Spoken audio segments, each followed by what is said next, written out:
Alors que la France se libère progressivement de ce qui a été l'un des confinements les plus stricts d'Europe, Serge Lavigne, directeur du Centre Pompidou, réfléchit à la manière de rouvrir le musée en toute sécurité. Son plan est de déplacer la vente de billets en ligne pour éviter les files d'attente à la porte, établir un flux à sens unique autour du musée et offrir des visites guidées pour des groupes de 10 personnes maximum. Et bien sûr, les visiteurs devront toujours porter des masques à l'intérieur. Notre objectif, c'est de parvenir à la visite qui soit la plus fluide possible. D'où l'horodatage, d'où l'effort pour assurer une bonne circulation à l'intérieur du centre. Et en même temps, la volonté, c'est que ça soit une visite agréable.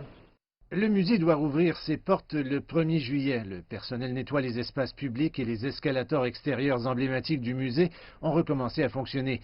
Les collections de la bibliothèque du musée rouvriront également au public. Désormais, les livres seront mis en quarantaine pendant 3 jours à leur retour à des fins sanitaires.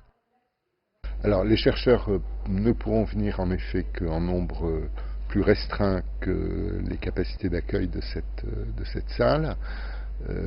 Et ils devront prendre rendez-vous au préalable et donc s'inscrire pour que nous puissions contrôler le flux et nous indiquer les documents, les codes d'archives, les codes de livres qu'ils souhaitent consulter pour que nous puissions les préparer à l'avance, à leur attention, qu'il y ait un minimum de manipulation en amont de leur arrivée.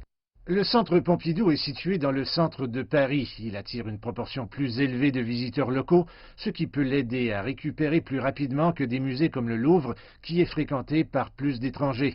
Mais même malgré cela, il faudra peut-être jusqu'en 2022 pour qu'il rebondisse complètement.